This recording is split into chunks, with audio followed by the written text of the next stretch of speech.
Sejam bem-vindos ao canal Arroz com Feijão do Mercado Financeiro. Eu sou o professor Paulo Silva Santos e hoje vamos falar um pouquinho do que aconteceu no mês de fevereiro.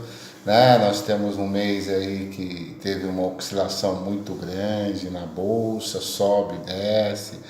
Algumas aplicações ficaram no negativo. Vamos falar um pouquinho sobre isso? Mas para isso vamos começar com o primeiro destaque do mês de fevereiro. O primeiro destaque do mês de fevereiro foi a manutenção do Banco Central com a taxa Selic. Manteve 6,5% ao ano a taxa Selic. Essa taxa Selic ela está sendo projetada para o ano de 2020, girando em torno de 8%. E nesse mesmo mês de fevereiro saiu o nosso PIB. Na realidade, nós não andamos, nós ficamos parados. Nós mantivemos o mesmo PIB do ano passado, de 2017, aliás. O PIB de 2018 foi igual. Mas tem um grande detalhe aí. Nós empatamos com o PIB de 2017. Mas lembre-se que 2018 praticamente a economia não andou. Nós tivemos 2018 Copa do Mundo, não foi isso? Também não interferiu tanta coisa, mas nós tivemos isso, nós tivemos eleição, nós tivemos conflitos, a parte de economia houve uma grande interferência. Temos que levar em conta, com tudo isso que aconteceu em 2018, nós ainda subimos um pouquinho. É pouco? É pouco. Mas tem esse lado também que nós precisamos rever, nós precisamos parar para pensar. Imagine se eu não tivesse nada daquilo que aconteceu em 2018.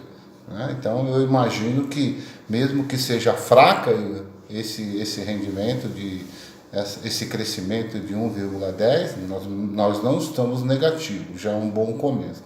2019 existe alguns ajustes, era para nós estarmos 2,5, nós estamos hoje girando em torno de caiu para 2,30, Muito bem. Então a taxa Selic foi manter. Outra coisa interessante foi a nomeação do presidente do Banco Central. O Senado todo aprovou o novo presidente do Banco Central, que é o Roberto Campos Neto. Roberto Campos Neto, ele é filho de um dos grandes economistas, neto de um dos grandes economistas que nós tivemos, um fundamentalista, Roberto Campos. É um técnico, literalmente um técnico, que focou e vai focar, falou da importância da educação financeira. Então nós temos esse ponto muito importante que nós tivemos que destacar. O PIB, como eu já falei para vocês, nós tivemos também a parte de uma das coisas que o mercado estava se ajustando, que era a entrega da reforma da Previdência, e foi entregue, o mercado, janeiro, na expectativa da reforma, em fevereiro, na expectativa da reforma, e infelizmente foi entregue ao Congresso a nova reforma da Previdência, com algumas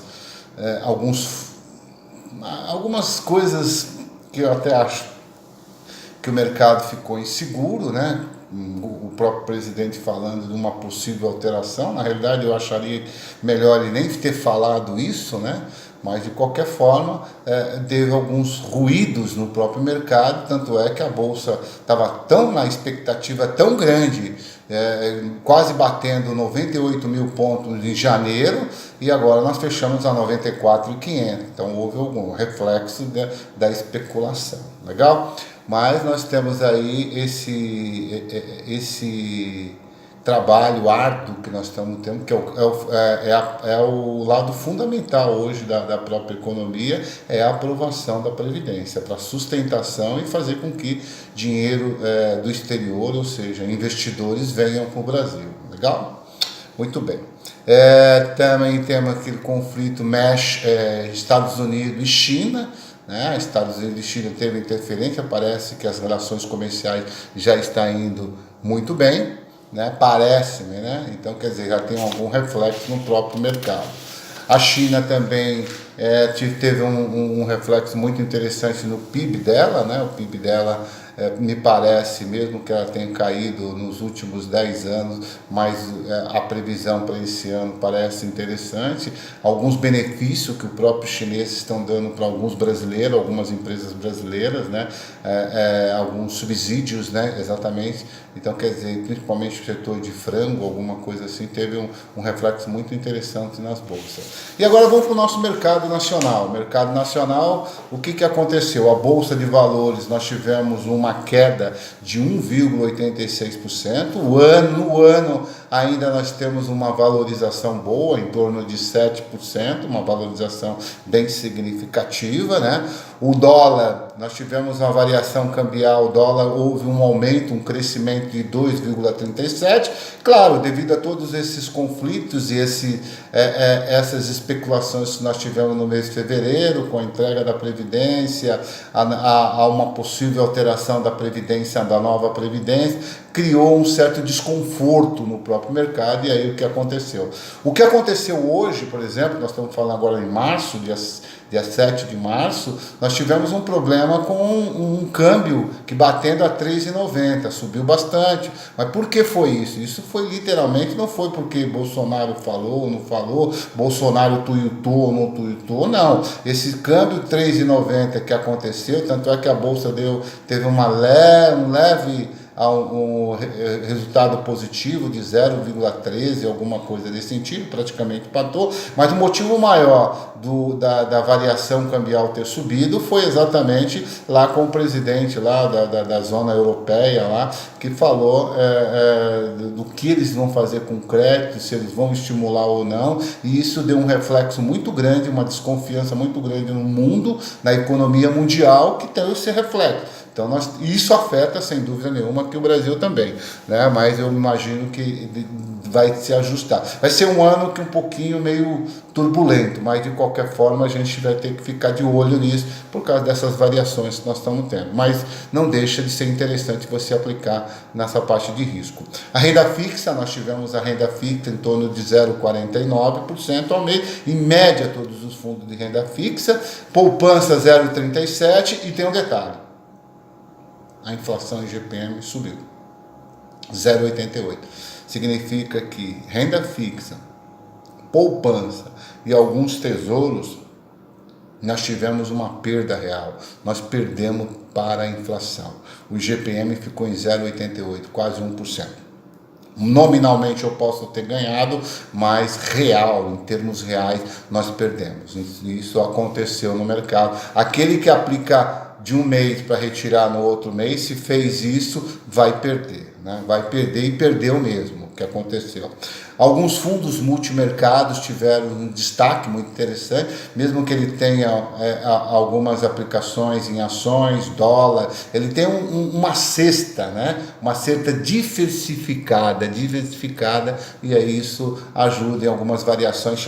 Teve fundo que teve variação de multimercado de 0,50% até 5%, então é muito legal vocês pesquisarem, né? O tesouro tem que tomar muito cuidado, o tesouro pré-fixado e o tesouro com juros que paga juros semestrais.